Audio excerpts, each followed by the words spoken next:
Good morning. I was just listening to this song and I just felt like it had to be in this. I hope it doesn't like get taken off, but just needed to hear some Burna Boy this morning.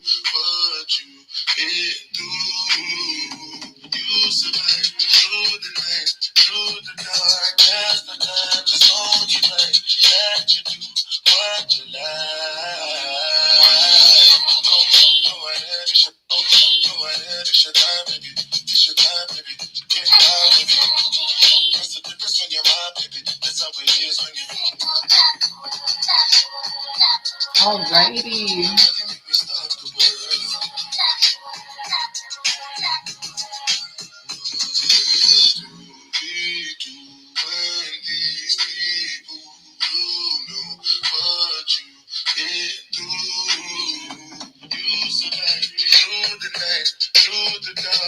Getting started here, set up.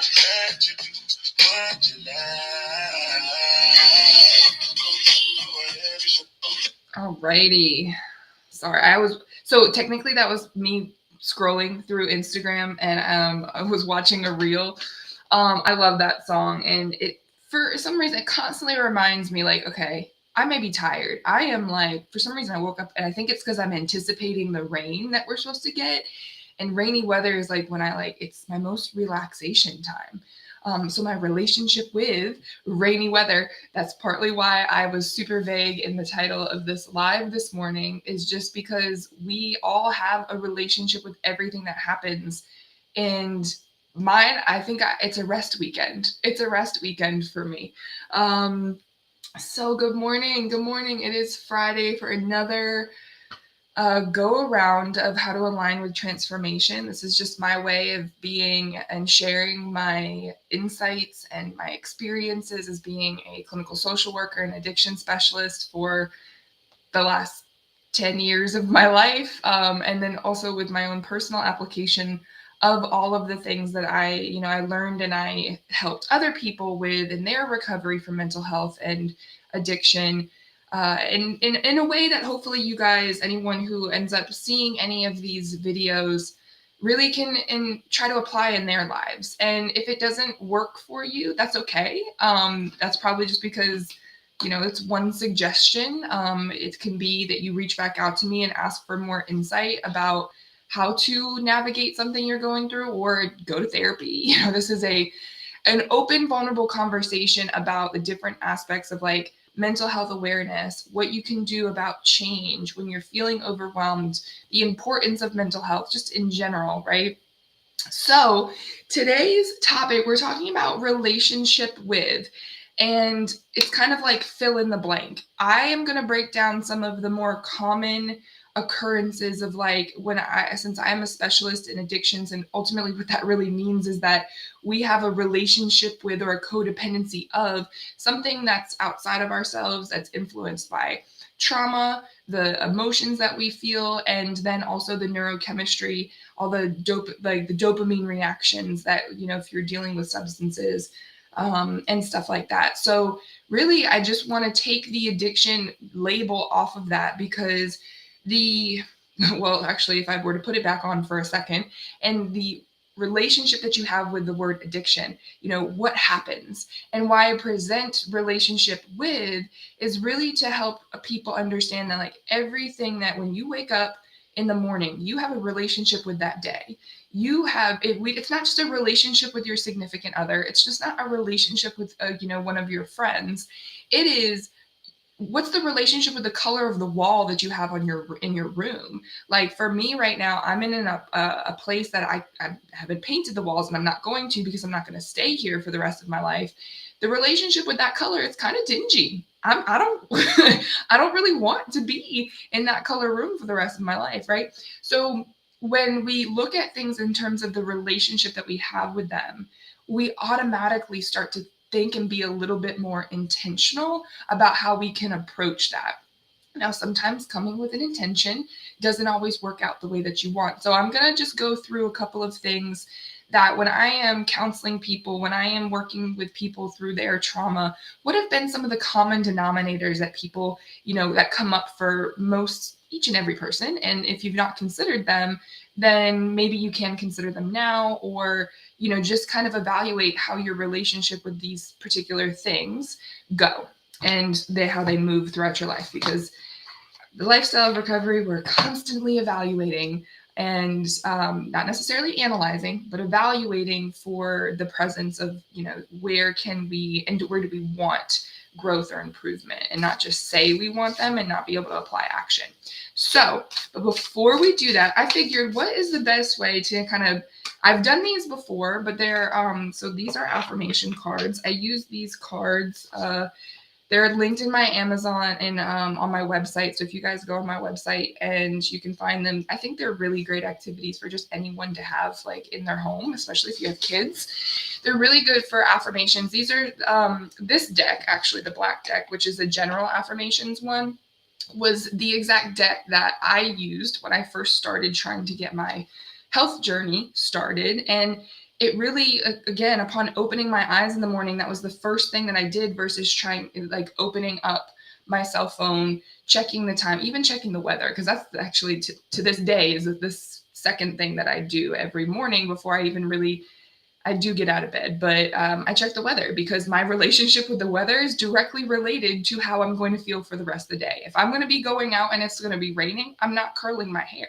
I'm not putting all this effort into my presentation if it's going to rain. I need to know if it's going to rain, right? So this relationship, when you start to shift things into the visual of relationship, it can make a very different impact. So we're going to pull a card out of the Love and Relationships deck this morning.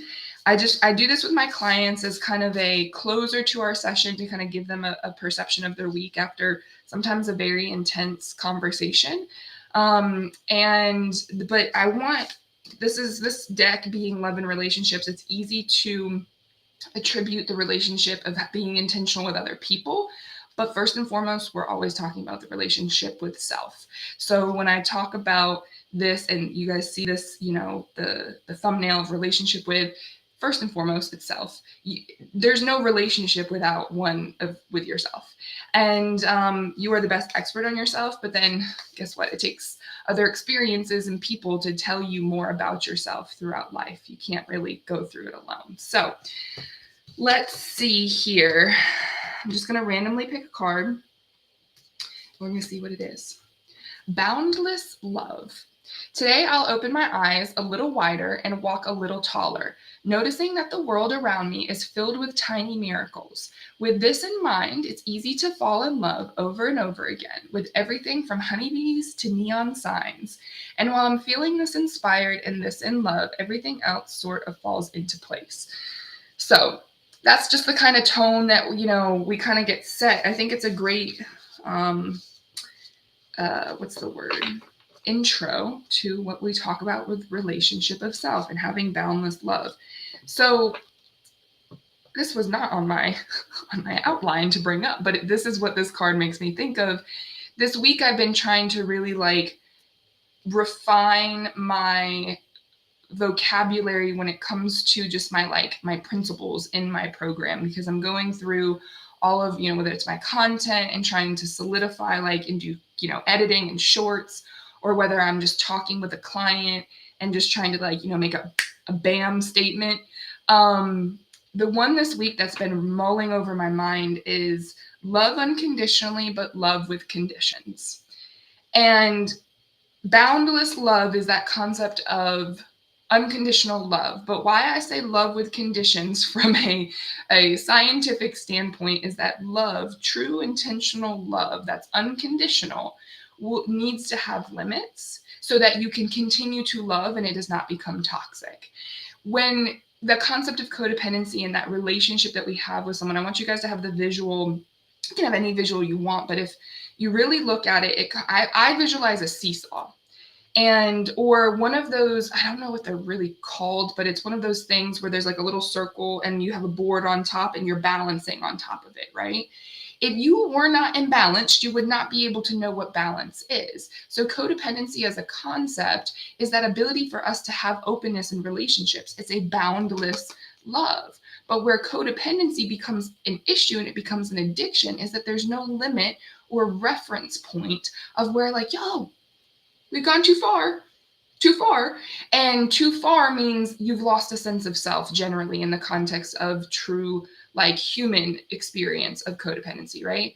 And so when you've lost reference points, that gives no basis to your mind and your brain to understand at that point.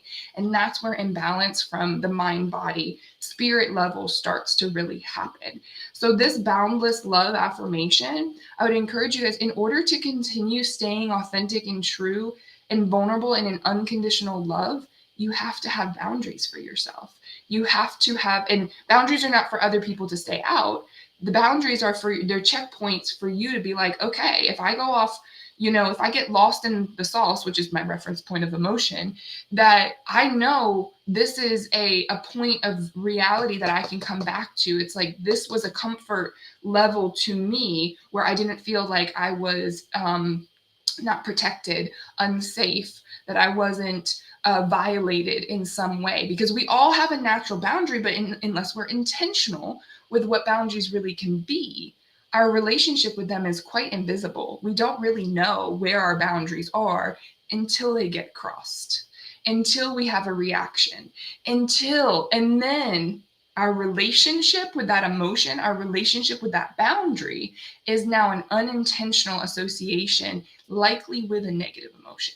So that is my interpretation of that card. I usually don't go that into depth with it, but that's what just made me think is like, in order to have a boundless love and unconditional love, consider having conditions to it. So that way, if you do not and you cannot be around a person or a thing that you love, that you can continue to love the experience that they had for your life. You can continue to love them at a distance, or that thing at a distance. That's why I tell my substance abuse or my addiction clients who are struggling with like alcoholism or even opiate recovery, is that sometimes when you're dealing with an addiction, to be able to love unconditionally, there are a lot of positive things that a substance have brought people in that life. Alcohol brings people confidence every single time it's utilized. That's why it's such an abundant thing in our society. So I'm not going to demonize addiction. There's nothing, it's a natural part of the human experience to get lost into something. But to have an unconditional love, you have to have limits to that so it can stay healthy. So you don't get into that point of glorifying it and romanticizing it, and then ultimately causing an imbalance on the hormonal and emotional level to be able and then get drawn back into it, because now you're just looking at the glorification of that relationship. So that's our affirmation card for the day. Sorry if it was a little intense and deep for y'all, but getting into, I think it was a great relationship with the topic of the day. What I'm going to go over is just our relationship with, and what are some of the common things that a lot of people overlook when we're discussing that relationship with self. So, little visualization for you, right? For anyone watching this, if you've ever seen the movie Indiana Jones, I believe it is the Temple of Doom. It's whenever the he is looking for the Holy Grail, and there is this moment where he comes to the edge of a cliff, and it looks like there's a gap in between the side of the cliff and where he clearly needs to be. Like there's like he's only here for this reason, right? And at first look, there's this gap. Nothing else there. Like, what the heck? Like, if someone has gotten over this, how the heck does he do it? And from a slight perception change, there's a bridge that is panned to and that connects both sides. And it's not really, it's an optical illusion to the person where you're standing straight on with it. It's not till he turned to the side and then he threw out some, I think it was some like rocks or some stones, did he realize that this bridge is actually there because it blended in. It was also CGI, so it's like it's total movie. So, but a visualization and a reference point to the process is that when you're dealing with a relationship with yourself, it is an imaginary thing to most people. It is not something that we can always conceptualize, especially our relationship with our emotions. So this concept of, we've talked about before, or if you likely have heard and use the term projection, is that why does it so easy to project our emotions onto other things. Well, we're projectors. Our eyes are literally built to put from the inside out, but they're not from the outside in. So we have this phenomenon in the mental health space of like my implosive people and my explosive people. And when it comes to emotion, is that sometimes it feels better to push off versus, and then sometimes it feels better to bottle up. And that concept, and why I use the Indiana Jones reference, is because that is a lot of times what people have to work on to be able to uncover what it is that they're actually feeling, because it's such an automatic response to that they don't see themselves having an emotional reaction or an emotional need. The explosive people do the same thing. They can see themselves having an outburst, but from a neurological and physiological perspective, sometimes they don't see that. Their brain, if they're under a lot of stress, will literally turn off, because it's a self-protection automation, that it's like, oh, no, we are too high, 2 levels, cortisol levels too high, brain dissociates. So there's literally sometimes nothing that you can see when you have an emotional reaction. And so I use that Indiana Jones reference points because you have to step out on faith to, after you're not feeling anything, to intentionally do the thing that scares you, and that's to consider your relationship with your emotions. Now, some people can easily be like, oh yeah, I don't do emotions. I have had to learn, and it wasn't until actually doing my career that and I'm super grateful for, because I never really realized that this was the education I was going to get. And this is after I spent a pretty decent chunk of change for a master's degree in clinical social work and all this training and all this stuff. But I never actually learned my own relationship with my emotions until like 10 years. No, sorry, that's 10 years is now, 5 years into my career, because I was so distracted. A lot of y'all have heard my story before, is that I was so distracted by helping other people. I was like, I want to love people. I want to help. I want to service. And I'm like lost in the sauce because I'm so stressed out and exposed to other people's trauma, other people's emotion, that I'm just trying to cope in any way, shape, or form to keep my head above water, not only just financially, but like emotionally. I'm processing emotions that aren't even mine. Why? Because I had no idea what mine actually were. My relationship with my emotions was, I had a blank, I don't want to say a blank slate, but I had a big backlog of, and a blank page to start creating my own list of associations and understanding why I act and react the way that I do to certain things.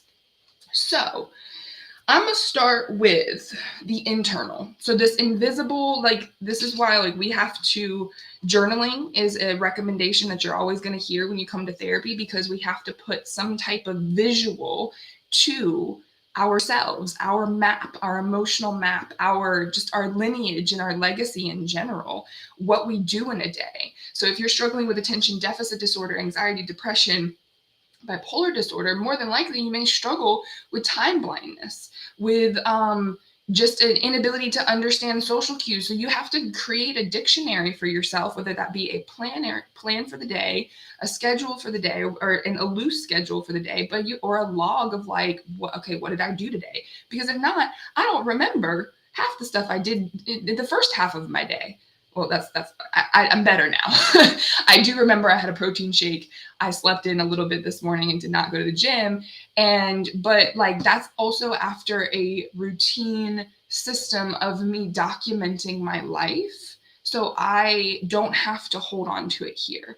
So that I'm going to start with, actually, since what I'm talking about is our relationship with our thoughts. The thoughts are the narrative that we operate off of. We have 60 to 70,000 general thoughts per day. We can't remember all those. So for any of my clients who are like, oh, I don't need to write it down, I'll remember it. I'm like, let's talk about that. Can we please talk about that? Because I know you can remember it. I know in good faith that you want to remember it, but what's the point of using your brain power, given that you're frustrated, that you're tired and fatigued, when you have this wonderful invention of a piece of paper?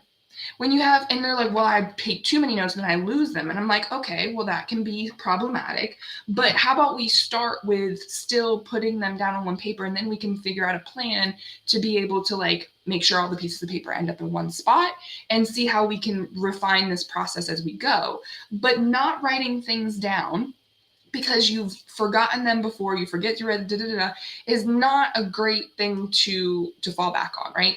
So when we talk about a relationship with our thoughts, they're very compelling. They are what drive us in the day. But if we're not having an awareness of what they're doing or the tone of what it is that we're saying to ourselves, they can be wreaking havoc on the system that is ultimately keeping that energy source going. And I haven't even gotten to our relationship with our emotions yet. So our thoughts, so internally that's going on here. We can't see the narrative. So we have to externalize it. So this is typically a common with my anxiety and my depression people, because they tend to be a little bit more implosive. They tend to not, and let people can journal. That's one way to see the narrative. If you want to type it out, you definitely can too. I caution people to start. Well, actually, you know what? I say start wherever you need to. But I am going to challenge people at some next point in the journey to take it off technology, because that is also part of the reason that our brains are working so fast and overloaded, is because survival happens at an exponential rate, and we do not have the ability to just feel like we can slow down. Not until we get to a financial stable place. I have a neighbor who's clearly retired, and they're just in their yard moving so slow, and I'm like zooming down, not zooming, I'm going like 15, 20 miles an hour down the street, but I'm watching this person move so slow, and I'm like, do I really have to wait till I'm retired to feel like I can move that slow? That's the relationship with the social construct of when retirement is supposed to happen, of the relationship of when it's okay to slow down. Is that really what I want? Is that really what you want? Do you want to wait until retirement to just slow down? Or do you want to have a better practice of being able to slow down in small micro places to be able to feel better over time before you even retire? Maybe your job would feel different if you had a chance to feel like it could slow down on your terms. That's a discussion for more of a session. But point being, that's our relationship with our thinking. We have to take a look at that thinking. Our thinking stems a lot from our belief system. So there's yet another thing that a lot of people don't have a visualization to conceptualize in our relationship with what do we believe? What do we know that happens in this world? So that's a common one that I work with people, is what are your relationship with your thoughts? Do you like them? Are they pleasing you? Are they like annoying? If your own thoughts are annoying, you got to carry them around with you every day. Like, you want to drag some annoying thoughts with you all day. You want to do that with an actual child. You tell them, be like, you know what, you're going to stay home. And this is not an okay situation for me to conduct my day to day. But that's ultimately what we're doing if we're not paying attention to our self-talk, our narrative, and taking a look at what that is, and then potentially getting in a position to rewrite it. So, little journal advocacy there. So let's talk about our relationship. So with stress as a whole, here's another one that, when I'm working with people, one of my most valuable skills that I have, that I really hope part of taking care of myself is salvaging my professional abilities. Because if I don't take care of my brain, if I don't take care of the skills that I've learned, then I'm out of a job. I am not good at what I do. Therefore, I can't add value to someone's life. And therefore, I may work for myself, but I would need to fire me because I'm not taking care of the one job, that role, which is a multitude of things. But my point being, my skill set that I'm really proud of is my ability to challenge people's preconceived notions about themselves. And one thing that I've learned is that when you take someone's identity or their reality, their lived experience away from them, they don't like it. It's also not nice. I don't do that to them. I don't take it, but I do challenge it. And when I challenge it, I become a threat to people. I become easily the person like, oh no, she's stressing me out. I use it as a diffusing joke sometimes, but I've told people I stress people out for a living. The kind of the safe space around that is that I have a set of skills that keeps it hopefully a safe space. I have a knowledge base and an education of how to do that with clinical accuracy. And then I also know how to caretake in that moment of helping people get through the stress that I put them under. But why I stress people out for a living is because I help them go through the things that the brain naturally compartmentalizes, or people intentionally compartmentalize, because we have this preconceived notion that, you know what, emotions don't have any warrant here. They have no say here. Keep them out of business, keep them out of the workplace, keep them out of my life, keep them out of, we want to block things, block cancel culture, cancel emotions. Well, I'm sorry to break it to you. Emotions have literally built this society. Emotions, if your parents didn't have emotions for each other, you would not exist. Maybe for some people that may seem like a relief to not exist right now, but you also are holding a very valuable space, whether you like it and are depressed or not. You hold a valuable space in this moment right now. You may not hear me saying that to you, but eventually you could. And that is a huge relationship with emotions. If things that we have, the technology that we have, if we didn't have a passion for improvement, for being able to care about other people, we would not have invented a walker. We would have not invented a wheelchair. We would not have invented the iPhone.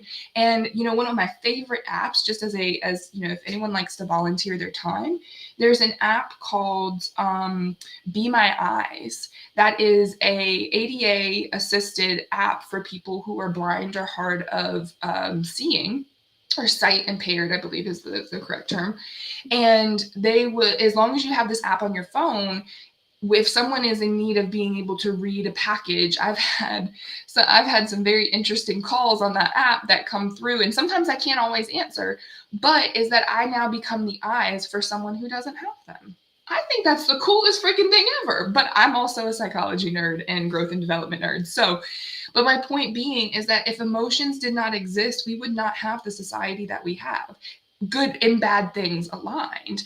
The conflict that we have right now is it's a bit extreme, but it's also something that we now, on a psychological way, individually can rebalance by paying attention to ourselves, having a relationship with our emotions, and knowing what emotions impact you impacts whole societies. It impacts social change. I did a video on TikTok yesterday that's talking about, if you're doing a puzzle.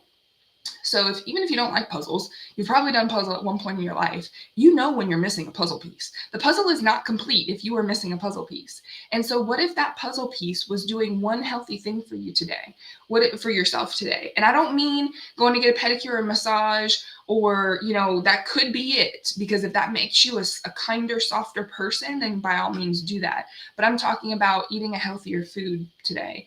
I'm talking about getting more rest. I'm talking about stretching a little bit before you go to bed, because we all know that muscles get tense. So why not stretch them out and not be so tense anymore? I actually probably need to take that one as a point of advice.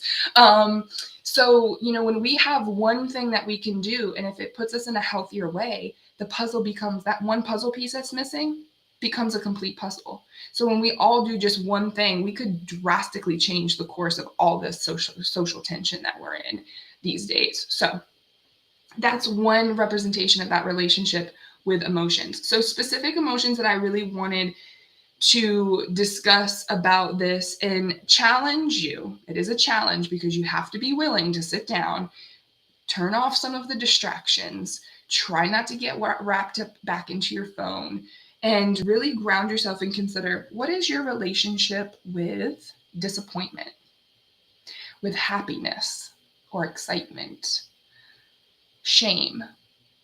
What is your relationship with those particular emotions? Because those are the ones that tend to be the most high risk emotions that we have. Disappointment, shame, and joy, or happiness and excitement. So why the hell? Let me start with the obvious one. Y'all know what the obvious one is? It's not shame. That is pretty obvious. I mean, I talk about shame a lot, but I've already talked about shame in previous videos. I don't think I've talked about the fear of enjoyment, of the fear of happiness, or of excitement. Brene Brown talks a lot about this in her research about vulnerability as a really overwhelming experience, because joy is one of the scariest short-term positive experiences that we can have that typically leads us to a negative outcome. It's either not going to happen for a long period of time, or you're going to become disappointed. So, and honestly, what I'm saying right now already has a bias to it in terms of like the association that sometimes being joy-filled leads to disappointment. Not all the time, but I'm sitting here talking about it, and I just like to note the bias of like, that could potentially be my experience with joy. But a lot of people buffer their ability to trust good things happening to them because they feel like it's about to be taken away, because there's a condition to it, that there's a limit to how good this good thing can be. And they may not be wrong. But if we live in reaction to that concept, then we're doing ourselves more, double the work than we actually have to. And I don't mean to say that like, okay, just stop. First of all, it's easier to stop than it is to, it's harder to stop than it is to say stop, right? But there may be a lot of times that it does not stop. What I'm encouraging you to focus on is reduce the reaction to that concept prior to it potentially happening. Living in fear that the joys will be cut short, living in fear that the society will not rebalance itself, living in fear because fear stays active, and that relationship with fear is so generalized that you think like you got to carry it around with you everywhere you go because it causes stress. So it's like, this is why I started talking about stress. Our relationship with stress is so chronic that we don't even realize that it is a normal pair of underpants that we put on every single day. And if you don't wear underwear, well, maybe you wear it every other day, but something that you put on every day is the stress of not, whether it's your life, the person that you live with, because we're exposed to other people's stress, or the people that you work with.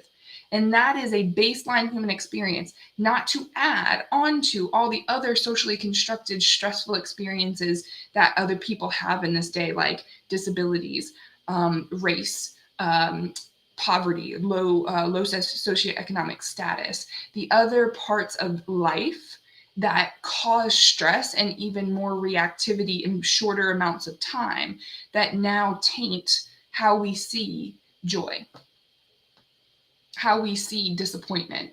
And we go into anticipation mode because that is what the brain is naturally wired to do. It's wired for survival. It's wired to keep you prepared. But our survival at this point, we have mitigated so many natural survival things to the point where we're still acting like we could be getting eaten by a tiger because we're sleeping out in, on the dirt and in wherever we are, wherever tigers and lions are, right? Like, you are protected. You have a house. If you don't have a house, you have someone. If you're in a homeless shelter, you have a shelter of some sort. It may not be luxurious. It may not be there. It's that a lot of the times that because we endure the same reaction as when we're out there in the desert and potentially could get, dehydrated, we start to emulate that in our society today. And we don't realize all of the prevention that we have actually put in place, and ultimately we stay activated. So that relationship with stress, when I try to challenge, take that away from people, it causes them stress. When I try to, and when I say take it, I don't know if you can see my hand in this, but I'm not jerking it, but I'm like, I try to take it. It's gentle. It's like if you're playing Jenga and you're trying to be super gentle, there is this fear that you could lose the game with one little tap, right? And that is that concept of when I try to help people come away from like, I need to be stressed because I have to be anticipating something to happen, I'm leading them to a place that they can't conceptualize right away. They don't see the fact that, and it's a belief system that doesn't exist for them quite yet, is because we don't see the world without having the normal perceived stress that we're experiencing in this moment, right?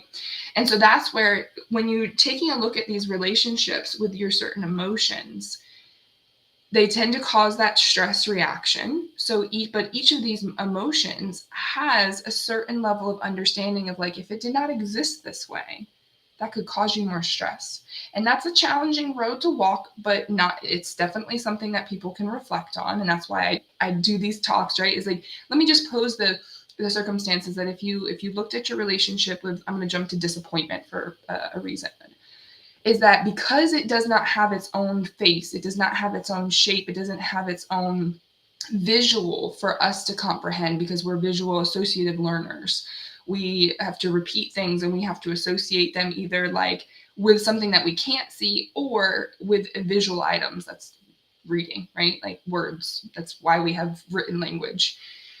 That they don't exist to us. And then ultimately it becomes easier to discredit them because it's like, oh, well, it doesn't exist then because I can't see it. It doesn't happen, right?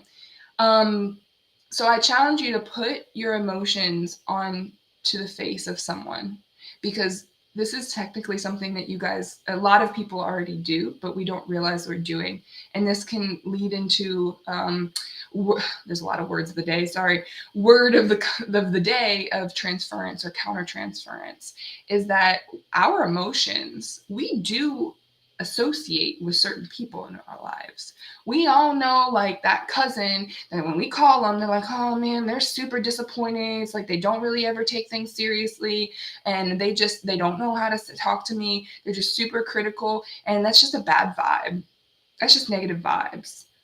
We already know how our relationship with our emotions are based off of usually the relationships that we have in our lives. And because a lot of people don't want to keep negativity in their lives, we block them. And this is where I say I challenge you not to. I challenge you to make space for negativity, because negativity always will exist, and you have to learn how to deal with it so it doesn't come and bulldoze you at an inopportune moment and you'll be like, oh shoot, I am depressed because this is hella disappointing. I see it happen to people every single day. It's happened to me. I'll be like, oh, no, I'm fine. I'm not grieving. I'm not disappointed. Sarah. Good old denial. There's another relationship we can look at. Denial is this place of being lost because you have denied yourself the reality of making sense of how you feel. And when we deny things, it doesn't mean that they don't exist. To other people especially, but to us for sure, it just means that we're not ready to make space for them. We're not ready to understand what that true relationship with whatever emotion that allowing something in negativity into our life would make us feel. Our relationship with disappointment, our relationship with anger. It's usually actually more socially. The reason I didn't highlight it in this particular talk today is because it's the most socially accepted emotion that we have. Be angry, it's passion, it's productive, it's socially acceptable until it doesn't have a limit, because you've not actually looked at the relationship of it, whether or not that is actually anger.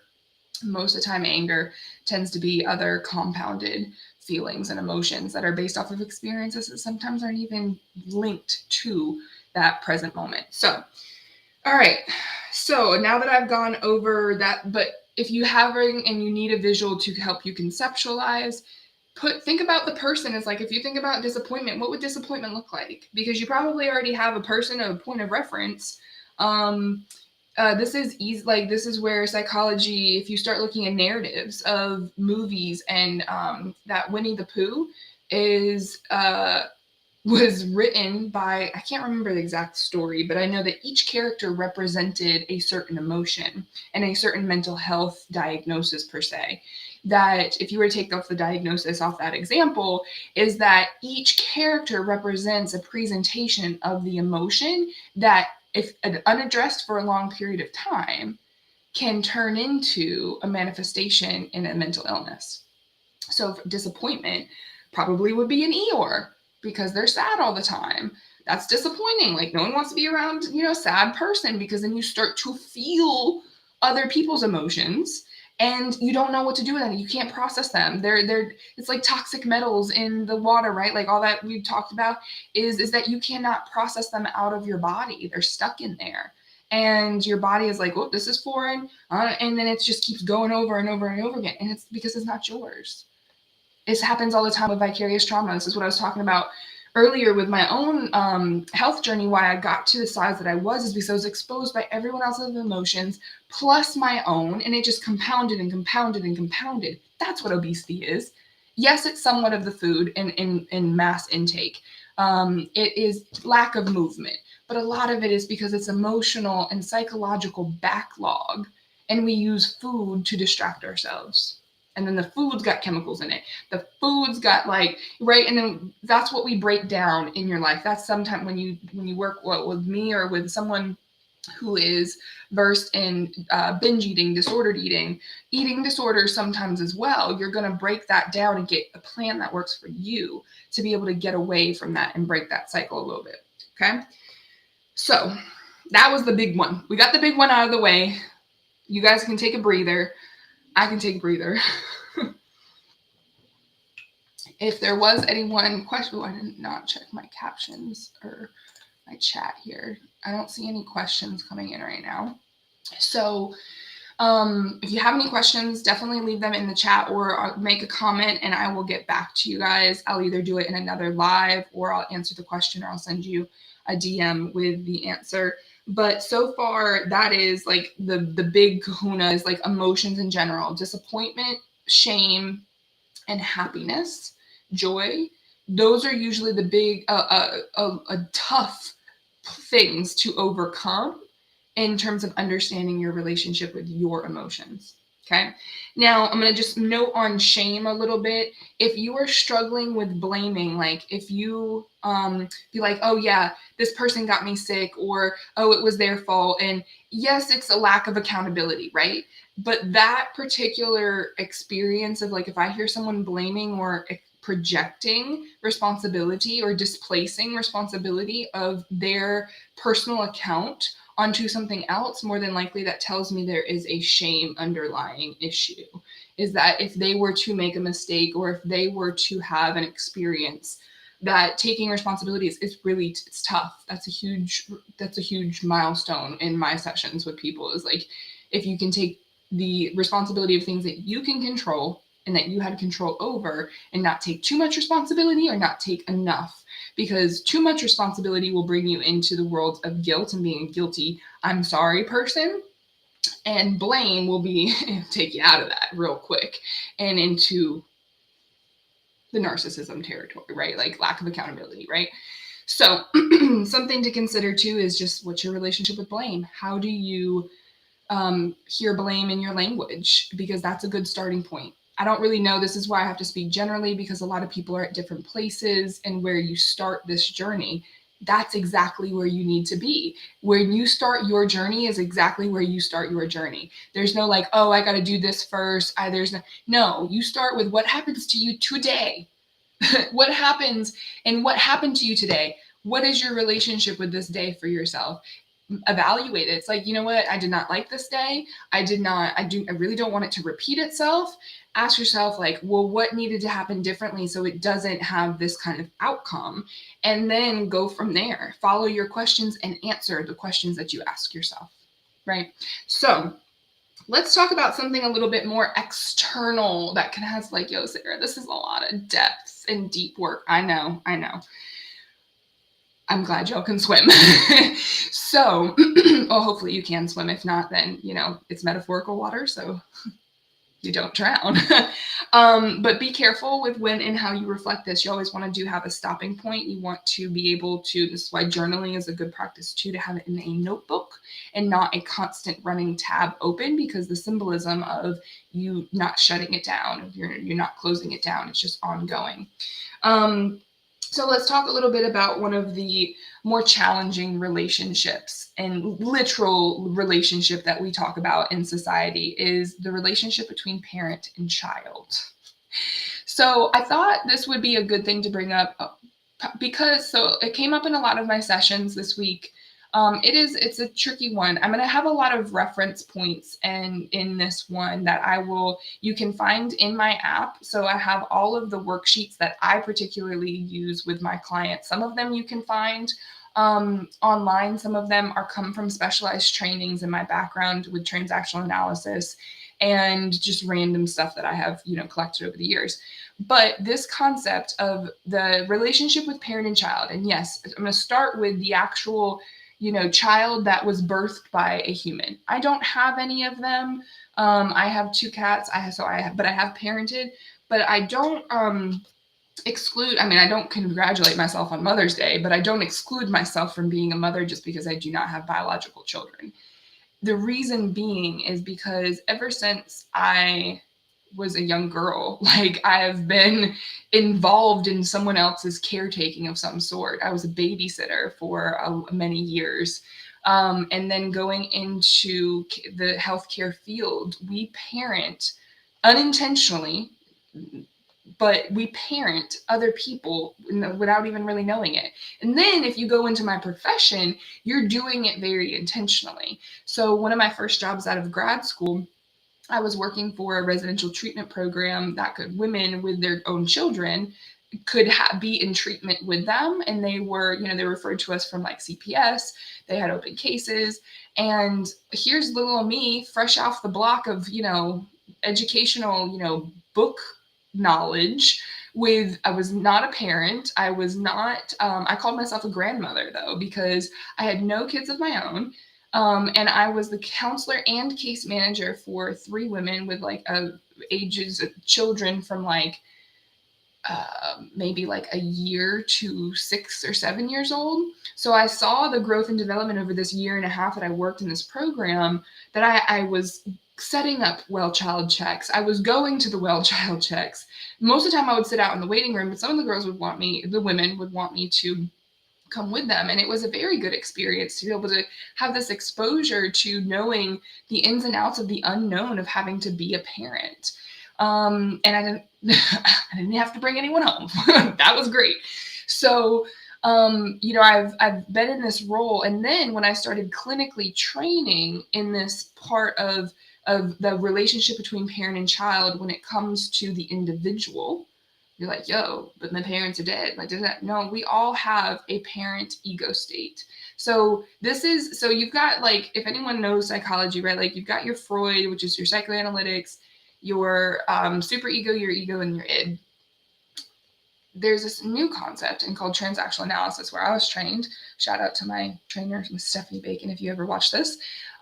She introduced me to TA, and in the breakdown of making sense of the psychological parts of ourselves, we all have an input from a parent ego state. So typically, if you grew up in a 2-parent household, your male and your female parent you're basically contributing to this account in the brain of your child. And each parent has their own parent ego state, their own adult ego state, and their own child ego state, because they're human. So your parent is not only giving you messages about right, wrong, good, bad, do this, do that, the laws and the bylaws of their household. So that's now your child's input of what a parent needs to be. But the parent also has that going on. So if the parent's not aware of what those messages of their parent ego state is, they're giving that to their child, and that may not make sense. So you see how easy we can go ahead and carry over the experience of someone else and not know how to deal with it. So in that parent ego state, that's one part, right? And so when I'm visualizing, and as I do my editing, I'll break away to another visual, is think of it like a stoplight. So there's 3 circles on top of each other.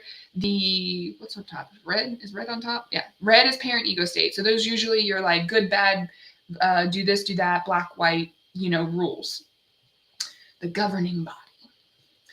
On the bottom, where the green is your child ego state. So as a human being, as I sit here for you today, I got my parent ego state, and now I'm talking about my child ego state. And the reason I like the child ego state is because it also, as on the bottom, is that it also depicts a power dynamic within the hierarchy of that child would not exist without the parent, but the parent does not exist without the child. And this is where parenting can get real complicated real quick if you don't take a psychology course, which we all been kind of set up from the get-go, but it's okay. That's why therapy exists now. So read and go to therapy if you don't read, or watch these videos, and as I'm trying to explain it to you. So the child state, and this is where a lot of people get stuck in addiction. So the child is, I want it and I want it now. Just stereotypical. When you have kids, you see them in the grocery store, they're pitching fits. Sometimes some of them are not, but a lot of that does not mean they're a better child than a child that is pitching a fit, because that quiet child may be pitching an internal fit because they just know not to ask for things and they get told no, so they don't ask in public. Then you've got people and you've got kids who are wide open in public because they're told no, or they're not told no enough. And then when they're actually told no in public, they're like, oh, no, no to your no, ma'am. This is not actual dialogue, but this is the exchange of like parent-child relationships, right? And they get more complex as you get older. I've got friends who have, I'm an adult at this point. And so to pay attention to that middle ego state is that when we get stuck and have in our development in a different, either the parent ego state or the child ego state, our middle ego state, which drives the health concept of a life worth living and being able to have a full range of emotional experiences and cope well and be resilient and have a distress tolerance that is acknowledged and okay, is our adult ego state. And in that adult ego state, we have yet another subseries of the parent, adult, and child ego states that develop in therapy. So if you go on my app, I have worksheets that break this down. Is that within, you've got your natural state, parent ego state, you got your natural child, like these are just what you've been given. And that self-reflection process is what balances the new parent, adult, and child ego state into your adult ego state. So I wanted to make sure we talked about that internalized relationship between parent and child, because that's ultimately what is happening into that external parent-child relationship. So I'll put this into my own life, and my mom, she's been great with supporting me with these videos and everything, and so I hope she approves of this one. I had to do a lot of work to understand and develop my more balanced adult parent ego state. And I still have to do it because I had a lot of responsibility as a child. I was a younger sibling. My brother, bless his heart, and he's so great. This is his superpower now. But he was attention deficit. He was super hyperactive, very demanding with attention. Not intentionally, but then he didn't know how to control all of that. Military helped him with that. I think that's what his superpower, brings in there. But I also had my own experience, and I was more implosive. My brother was the explosive one. My brother and I was the implosive. So I'm over here eating a snack because I'm all stressed out and I don't know what to do with it because my mom's stressed out. I was also in a divorced family, so I had the extra responsibility of going back and forth between two houses, even though they were only 4 miles apart. Two sets of rules, 2 Christmases. They did their best to co-parent. But as I developed and didn't understand myself, that turned into binge eating. That turned into, and at long term now realize I had an attention deficit disorder because of the exposure to stress and having the lack of ability to stress manage myself. Therapy was not as abundant during that time. And it was just, my mom was a single mom for the most part. And my dad was, entrepreneur, had his own attention deficit issues.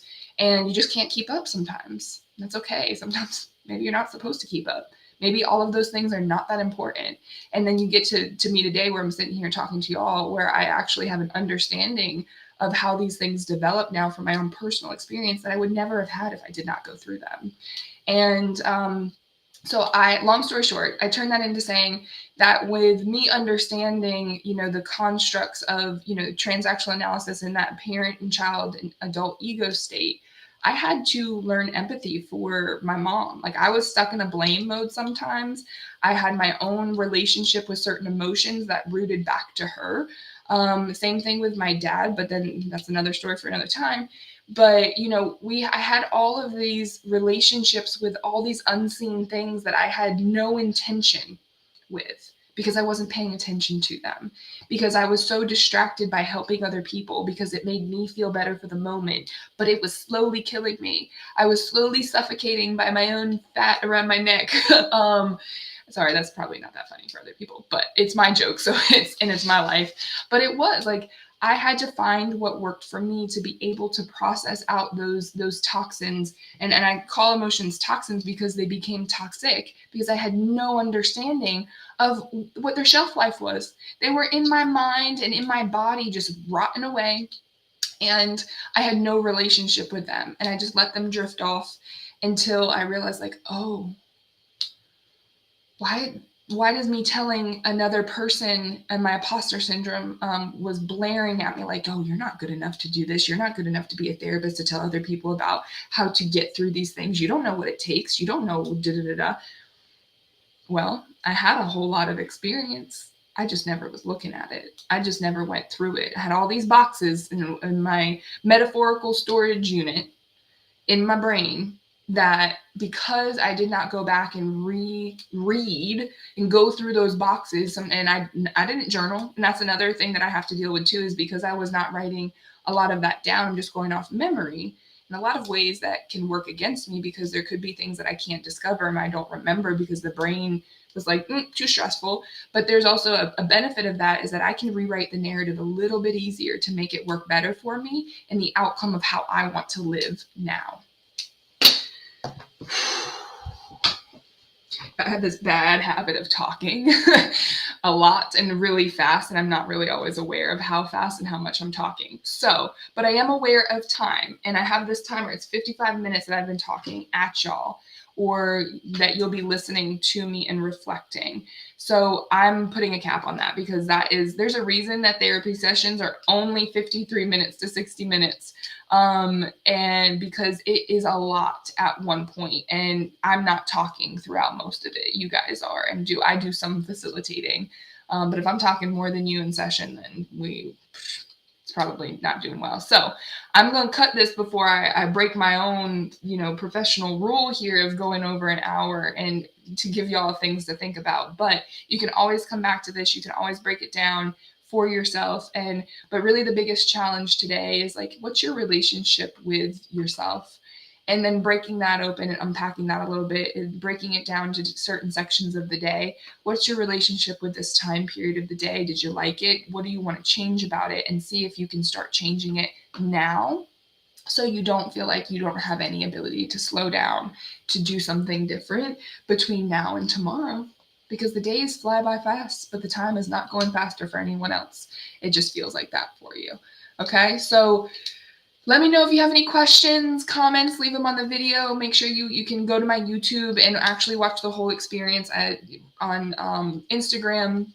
I have no background other than just me talking at you. And then I have a little bit of a more of aesthetically pleasing background with being on Facebook and YouTube. So that is it. Thank you guys so much for tuning in and listening today. Please let me know if I can be of help and support, or I can connect you with someone to get your journey started to finding your right size perspective. However, that's just my program, so it's not going to sound like that in other people's therapy. But yeah, and I hope you guys have a restful weekend, and I will see you again next Friday.